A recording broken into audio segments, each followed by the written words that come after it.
Hello students, I am Rajeshwar, your geography teacher. Today we will discuss chapter number 13, conventional source of energy. Conventional source of energy are those which have been used by man for a long period of time and still being tapped and used abundantly. These include coal, petroleum, natural gas and hydel power. Except for hydel power, these sources of energy are non-renewable, cause pollution and costlier than the renewable source of energy. First of all, we will discuss coal. Coal is a compound of carbon 60 to 90%, hydrogen 1 to 12%, oxygen 2 to 20%, and nitrogen 1 to 3%. And small amount of phosphorus and sulfur is also found. Coal is a combustible solid stratified rock of organic and mineral matters. It occurs as a sedimentary rock in association with the carbonaceous shale, sandstone, and even fine clay. Coal is formed due to the accumulation of vegetation matter in swampy areas and broad deltas, coastal plains, and basin lowland. This vegetative matter was subjective to geological process that resulted in physical and chemical change due to the high temperature and high amount of pressure by the overlying rock. The mass of vegetative matter was probably changed into coal by heat and pressure.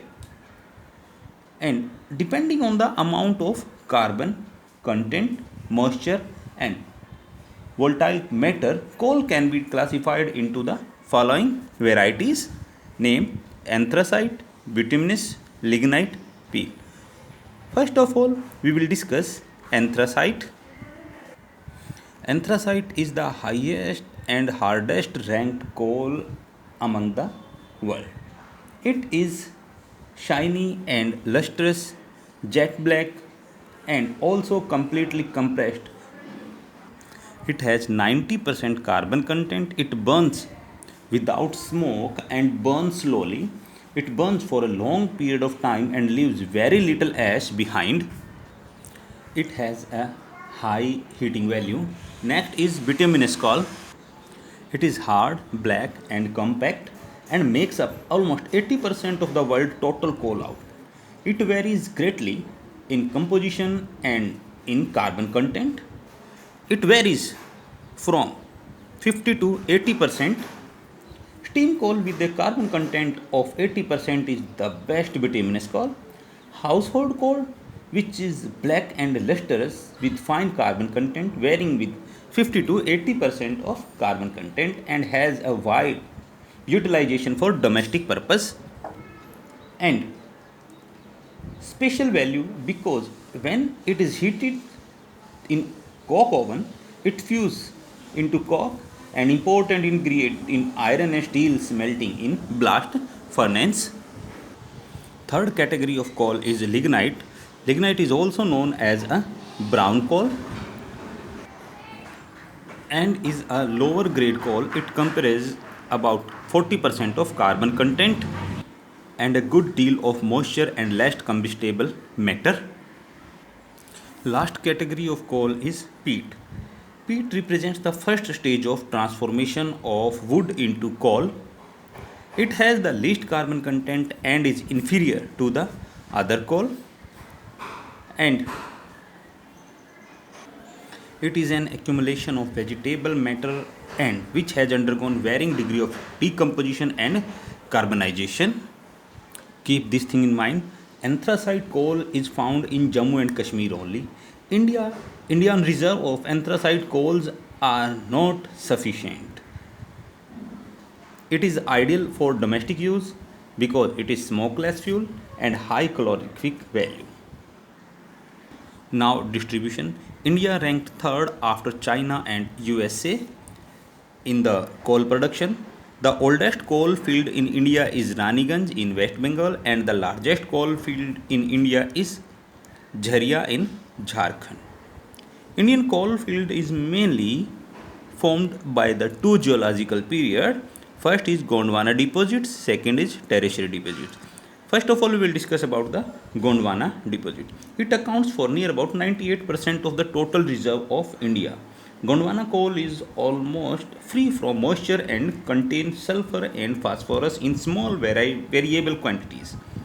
The important coal bearing formation are collectively known as the Dumaks and belong to the lower Gondwana system. Gondwana coal are largely confined to the river valley like Damodar, Mahanadi, Godavari. Major resources of Gondwana coal are located in coal field occupying the Indian heartland in the states of West Bengal, Jharkhand, Odisha, Chhattisgarh, Madhya Pradesh, Maharashtra, Uttar Pradesh, Andhra Pradesh, Telangana. These coal fields account for 4/5 of India's coal reserves. Gondwana deposits formed near about 200 million years ago. Tertiary coal deposits are found 55 million years ago. Tertiary deposits are, as compared to the Gondwana coal, usually possess a higher moisture content, more sulfur, and are associated with the marine sediments. They are found in Assam, Arunachal Pradesh, Meghalaya, and Nagaland. Besides, brown coal or lignite occurs in coastal areas of Tamil Nadu, Gujarat, and inland basin of Rajasthan. Important thing, Naveli lignite coal field in Tamil Nadu is the largest lignite deposits found in South India. Now, advantage of coal. Coal is used as a source of power for running machines, trains, ships, and dynamos. Coal is used for manufacturing iron and steel. Coal is used as a source of direct heat and energy for domestic purpose in the potteries and for building materials like cement, burning of bricks and tiles, and in iron and brass foundries, etc. A variety of chemicals such as ammonia, benzone, etc. are obtained as byproducts from the gas which are given off when coal is burnt in a closed chamber to get hard coke for metallurgical coke. Now the disadvantage of coal. Calorific value of coal found in India is low. Coal reserves are scattered in small amount in India. Cost of production and transportation of coal is quite high because the transport system of India is not very good when we compare with the other countries. There are limited reserves of coal in India. Large scale pollution is caused at the site of mining and place of use.